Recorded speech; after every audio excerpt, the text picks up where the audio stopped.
Rattlers 2014 Dynasty in the Desert. Glad you could join us here. Chris Harris, Dale Hellestray, Kevin Ray. We'll also hear from Lindsey Smith, all of our broadcast team, coming to you from the scene that is the championship celebration. And boy, guys, as you look at that footage there, the championship celebration that Cleveland seemed destined to have. It really seemed like a city, a town of destiny, what with LeBron James, Johnny Football, the way Cleveland had been rolling through the arena football season.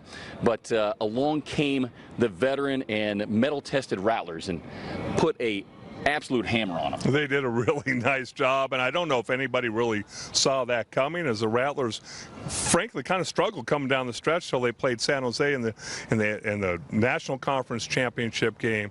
But boy, they put it all together when they needed to, and we talked about it during the season, Chris, the fact that this is a team that the only reason they're playing this year was to win an Arena Bowl. And so it's really difficult to get through 18 games, but all of a sudden it's one and done, and the energy's amped up. And the expectations for this team coming in, having won the last two, going for the three-peat, hadn't been done since the Detroit Drive did it, 1988, 89, and 90. And you touched on Cleveland. This was a charmed season for them. They were 17-1 during the regular season. They won 6 of those games on the last play of the game. It seemed like this was going to be their year, but the Rattlers, they always show up at playoff time, and they got it done once again. Yeah, and of course, a season that had so many highlights, a 14-game win streak, and of course, our opportunities each week to talk to Kevin Guy. And, you know, it's that whole thing of you want to keep the win streak going, but as he pointed out early on, you know, they only put the record on the ring if you want to. And, Dale, you know that from your championship days with the Cowboys. But I thought in a lot of ways what this team went through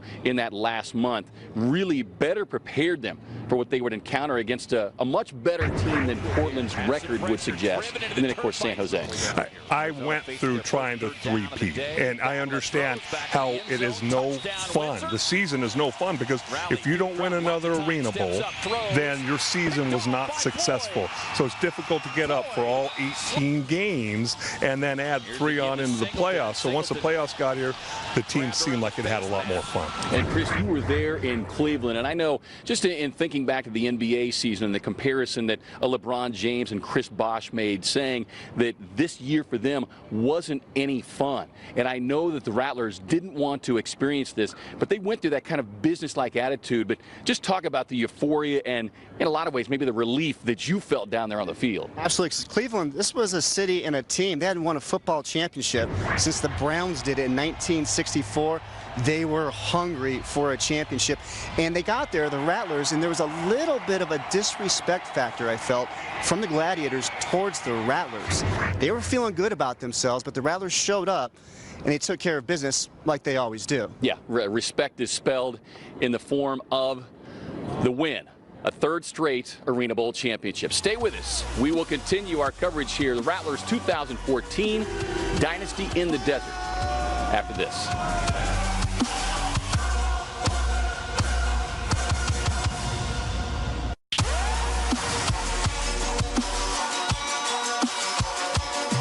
Back on Rattlers 2014 Dynasty in the Desert. Kevin Ray, Dale Hellestray, Chris Harris, and mind-boggling numbers when you think about it, guys, throughout the entire season. 14 straight wins. You get to the Arena Bowl. You put 44 on the board in the first half, 72 for the game. Chris, you were there. I know the building was absolutely electric, as the league has to be thoroughly pleased and impressed. But share with us, if you can, just overall impressions and other things that you picked up being there. Well, the place was electric until the game got started. Right. I mean, they jumped out to the quick lead, 7-zip. Next possession, Kerry Reed, a pick 6, and they were off and running. The place was extremely loud when we got there. But after that Kerry Reed touchdown, the place fell silent. The fans almost turned on their own team, and they left that game pretty early as well. But Arizona, they headed to Cleveland for the franchise's 9th Arena Bowl appearance in search of their 5th Foster Cup trophy, and they were ready to roll when they got into town. Arizona arrives in Cleveland 3 nights before kickoff for Arena Bowl 27. The Rattlers are a team looking for their 3rd straight Arena Bowl championship. Here we go. Thursday morning, the team makes the short walk across the street from their hotel to Quicken Loans Arena for their final practice of the season. The arena is quiet as Arizona goes through their workout. but they know the Gladiator Pit will be a hostile environment come Saturday night. Later that evening, the team attends the Arena Football League Awards banquet. The Rattlers are looking sharp and are well represented. The organization is awarded the Community Service Award, which is accepted by majority owner Ron Schertz.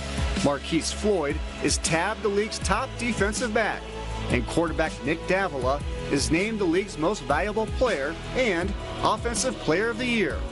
It's an especially emotional moment for Nick, whose father passed away during the season.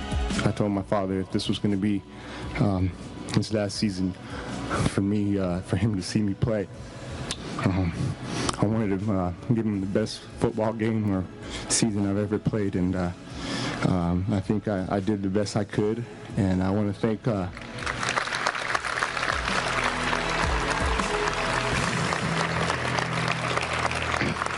On Friday afternoon, the players gather for a team photo leading up to Media Day. Really appreciate everyone attending today. This is Arena Bowl 27 Media Day. It's the last time the Rattlers and Gladiators will see each other before the game, and Marquise Floyd is ready for that moment. I'm so excited to be in this position, to play with these set of guys, this ownership, this coaching staff, and try to bring home the three-peat to the fans of Arizona. Saturday is game day. Arizona fans gather outside the team hotel to give the Rattlers a proper send-off.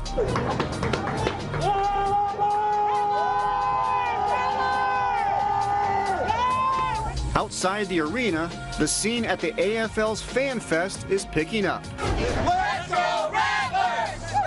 Let's go Rattlers! Rattlers, I've got them by 28, no less than 25. It's going to be a blowout. The Rattlers are confident as well in a game that's been labeled Dynasty versus Destiny. It's a great atmosphere here. This is a matchup that everybody wanted to see, but we're going to see if that's the matchup they want by the end of the night. After the Rattlers score in the game's opening possession, the defense makes a statement of their own.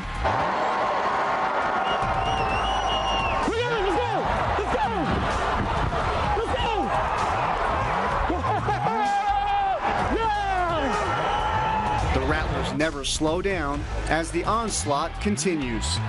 We'll break them, man. We're going to break them. We're going to break them. Arizona dominates Cleveland 72-32, the biggest blowout in Arena Bowl history. Love you, huh? You better, huh, buddy? You want to throw? I told you we're going to whoop these fuckers' asses, okay? The AFL has become the Arizona Football League as the Rattlers become the second team in league history to three-peat.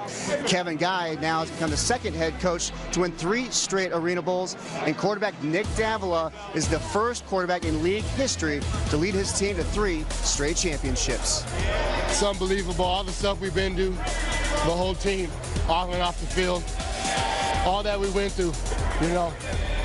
God is absolutely amazing to be able to get to this spot and to have the chance to win and to win the way we did.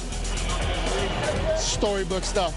Feels great. You know, the players deserve all the credit. They got it done on the field. Total domination night. We did what we thought we could do. We pressured them in all 3 phases of the game. Come out victorious. After leaving the arena, the celebration continues down the street at Harry Buffalo, a repeat of last year in Orlando. And I'll tell you what, guys, you give Kevin Guy and that coaching staff, Connie Kawhi and Dave Ewert, 2 weeks to prepare for a game, nobody's going to stop those guys. You watch what this team went through, and I think that's really a testament to maybe the stubbornness and the toughness of the coaching staff that flows through the players. Did they enjoy the time in Cleveland, or was it all business? It was all business, and it was almost like a sense of, you know, there's so much expectations for them. The great start to the year, going for the three-peat. It was almost like a sense of relief. They enjoyed it, but it was a sense of relief that they finished the deal. Well, they most certainly finished the deal. They finished off Cleveland in rather quick fashion, as you pointed out. All right, stay with us, because when we come back, you always hear us talk about starting at the top. Kevin Guy says starting at the top. Well, we're going to get to the top because Ron Schertz and the coach, Kevin Guy, will join us when we continue.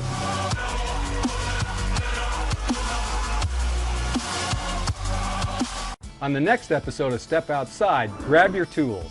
It's time for our DIY show. Need some shade? We'll show you how to build a Ramada. why you should always have bleach on hand before you start to prune, and no maintenance grass. Step outside with Pete Curie Sunday at 8 only on Cox 7 and design with the desert in mind. Download the Cox 7 app for step outside landscaping videos and professional gardening advice at your fingertips. Some of the greatest moments in Arizona high school football have happened on Cox 7. For over 30 years, we've covered Arizona football, sharing both triumphs and tribulations. Join us this fall as the tradition continues. The Liberty Lions take on the Mountain Ridge Mountain Lions, Thursday night at 7, only on Cox 7. High school football is brought to you in part by AZ Transfer. Visit aztransfer.com to learn how to transfer from community college to ASU, NAU, and U of A.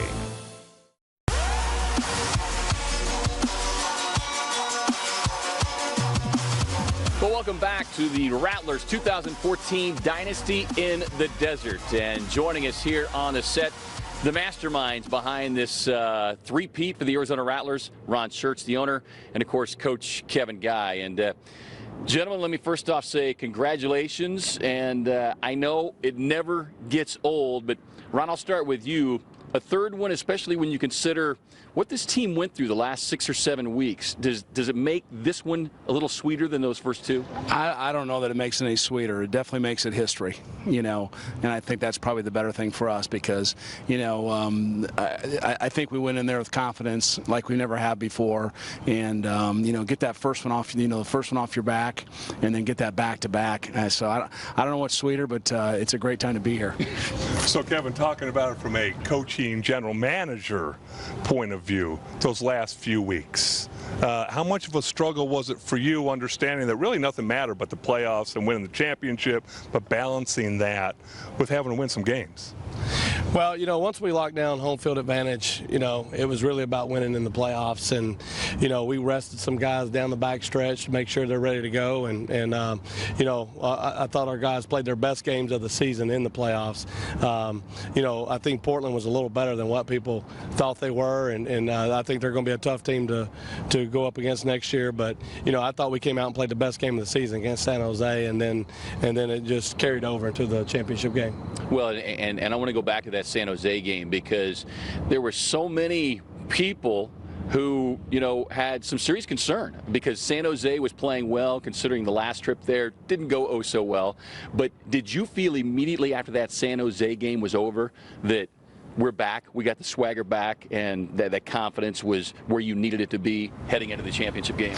Well, I thought when San Jose took it to us at their place that we had them right where we wanted them going into the back. Little rope zone. Yeah, little rope. So, you know, actually when we won the Portland game, I felt like, you know, I thought we played well. You know, we had 6 or 7 penalties that continued drives for those guys. That night we really could have really blew that game open, and then we put it all together against San Jose. But I thought we were all in there, you know, focused going into that game, and it showed on the field.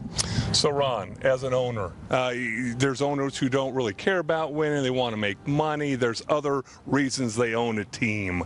Talk to us about your journey here as an owner with Arizona Rattlers. Well, first of all, if you want to make some money, you need to get a different business. Yeah. So that's I'm a little bit sharper than that. Right. It's about winning. Period of the story. I mean, it's about the community, the fans, this city, this state. It's about us putting on a product. And, you know, Kevin and I talked 4 years ago, and we sound like a broken record. He said it starts at the top, and I'm saying I would have never bought the team if it wasn't for him. And the reality of it, we talked about let's give this thing 10 years. Let's see what we can do. And Kevin, you know, so much emotion goes into a season, but there were so many storylines and subplots with this particular team. Of course, Nick having an unbelievable individual season, but of course the loss of his father.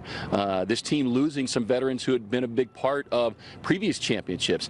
Just talk about the mental makeup of this team, and in particular, those veterans, the Davilas, the Dukes, and Kerry Reed, what these guys meant to this team, especially over that last month. Well, the coach overcoming some gastric problems.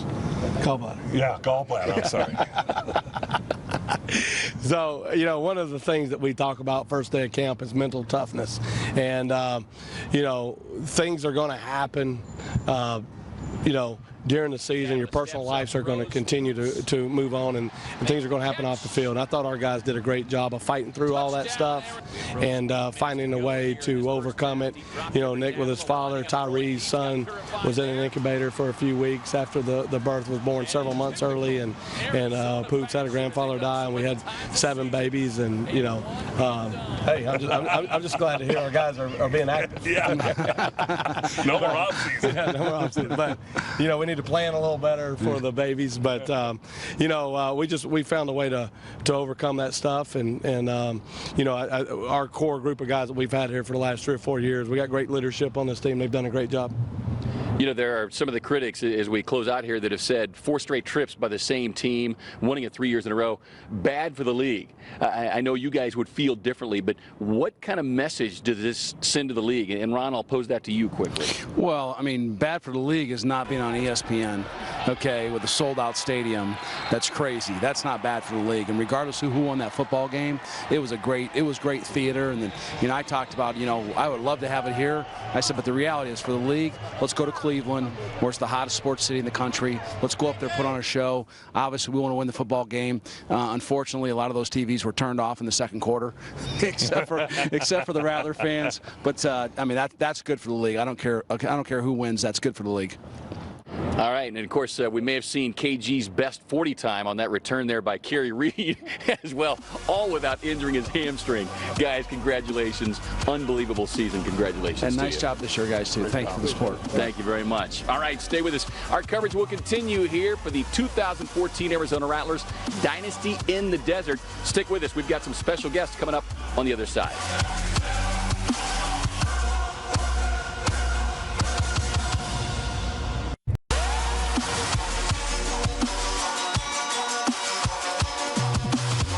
Well, we welcome you back to the Rattlers 2014 Dynasty in the Desert. The championship parade is done, and we've got a couple of the participants in the parade, but more importantly, guys who played huge roles in this three-peat for the Arizona Rattlers. Marquise Floyd, Defensive Back of the Year, and the AFL Offensive Player of the Year, and Arena Bowl MVP Nick Davila. Guys, first off, congratulations. And, you know, it's hard to really put into words, even from our perspective, what a season like this means. And, Marquise, I'll start with you first. As a veteran, as a guy who's been through so much, can you describe just the overall emotions for you when that championship trophy was hoisted once again? Oh, man, it was a good feeling. We worked our butt off. You know, we had a lot of rookies played on this team. I never played with so many young guys in my career. But I think throughout the season, we just found a way to make it work. And we kept working hard, and we just kept trusting in one another and listening to what Coach Guy had to preach, and just going out every day and working hard. You really listened to everything Coach Guy said? Just you had a filter. Just a little stuff that Coach Guy said. And so, Nick, I want you to talk a little bit about, I was on a team that tried to win 3 in a row. We were not successful. Just talk about the trials, tribulations, the emotions. Obviously, you had to go through things, but there are a number of things that happened to you and your teammates throughout the year. Just take us on that little adventure. Well, you know, this season had a lot of ups and downs, and for all of us, not just me individually, we had some players, you know, that were going through some stuff. And the beautiful thing about football is that it's just like life. It teaches you so much about adversity, overcoming things, being confident but not cocky, you know, stuff like that. And to be here, to be in that situation and to win the way we did in the Arena Bowl, it's storybook stuff. And it was awesome. Well, and you guys know this, all three of you do, you know, being players and former player, but you hear the coaches say, you know, true character is revealed in those tough times. And that last month, you know, those were as tough as it's been around here in a while. So you guys were locker room leaders, field leaders. Just share with us, if you can now, some of the emotions and thoughts and the things that were being said at that stretch. It was a lot of things being said, not only in the locker room, but just throughout the league. I think a lot of people counted us out after the big-time loss against San Jose before the bye week. And, you know, we knew what we was capable of doing, but we came back after that, after the bye week, and lost to Spokane, and then lost to Orlando on the road. And I remember the morning before the Arena Bowl looking at the Arena Fan and saw the percentages of us losing the Arena Bowl and was like really shocked because, you know, we had been there before and we just knew what it takes to win the Arena Bowl. I have one question for you. Now, Nick, I have not heard you say one thing about retiring, so we're fully expecting you back next year. But the old guy to your left has mentioned retirement. And Coach Guy's come out and said he can be an all-league jack linebacker. He can play just about any position. So would you please let us know, are you coming back, Marquise, or not? As of right now, officially, I am retired. You are not. Tony Gonzalez says That's a money ploy. But, you know, like I was telling Coach Guy, you know, I'm going to go home on the offseason and really think about it. I know my son got his first birthday on September 3rd, so that's kind of the decision in my choice, you know what I mean? And I'm going to go home and watch a lot of football, and I know it's going to bring that hunger back to me. So I told him I would give him my decision maybe like in March, late March. He's coming back. Well, and guys, just some final thoughts, but you've played these championship games in virtually every setting, you know, neutral field, here at home, in the opposition's arena. How sweet was it to quiet that crowd? A great environment, you know, sold-out arena, you know, and going back to that kind of disrespect. I think there was a sense that the Gladiators felt like that they had already been crowned champions, and you guys took maybe some special joy in taking that away from them and their fans. Yeah, you know, anytime you go into an opposing opponent's arena like that, 18,000 plus fans, there's nothing like throwing a touchdown and seeing the fans get real quiet. And you know, Kerry Reed played an outstanding game the whole game on both sides of the ball. And like again, it's just storybook stuff, all the stuff we've been through the last 4 years. We played in a lot of football games these last 4 years, and what an amazing ride we've had so far. We're going to keep it going.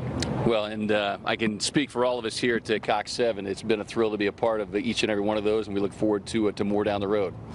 Thanks very much, guys. Congratulations. Nick Davila, Marquise Floyd, just two members of this big championship roster for the Arizona Rattlers. Stay with us. We'll be back with some final thoughts right after this.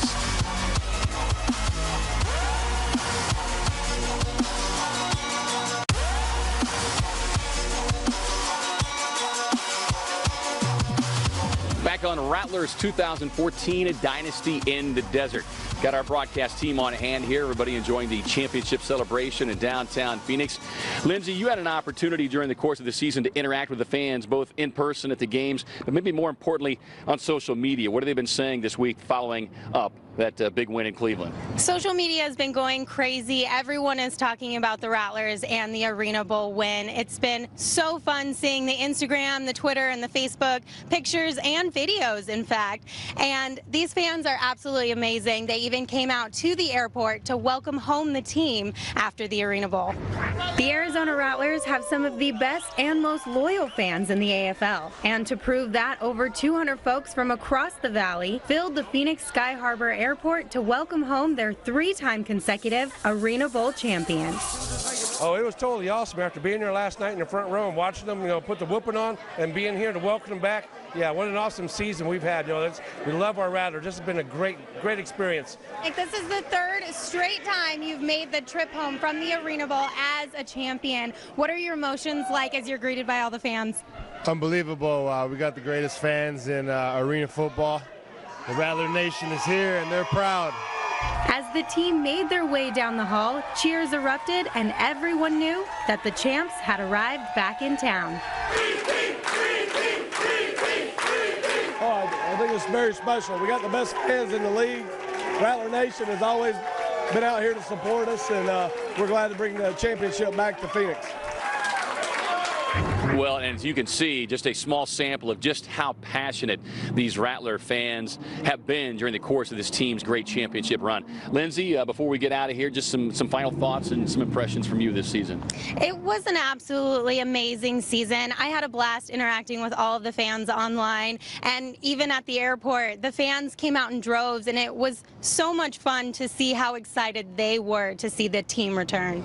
And Chris, for you, you know, a great unique role is the fact that as a sideline reporter, you're right down there in the midst. I mean, you're catching up with guys after big plays, after bad plays. What has that been like? It's been fantastic, and you kind of get an attachment with the players and the coaching staff. And for me and our cameraman, Weston Watson, to be in Cleveland when they were able to win the Arena Bowl for a third straight time and see the emotions, not only the players' faces, but the coaches' faces, the families' faces, and the friends as well. And for all of them to be together, for me, that was the most rewarding experience of this season.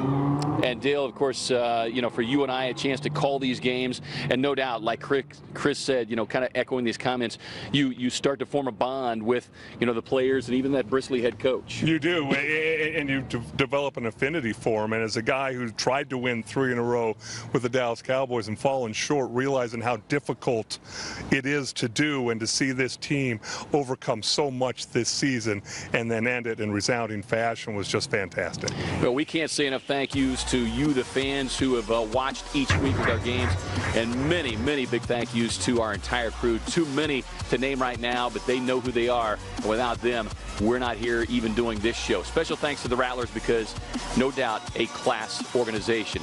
That's going to wrap things up. So glad you could join us here for Rattlers 2014, a Dynasty in the Desert. We'll see you next season for the Rattlers football here.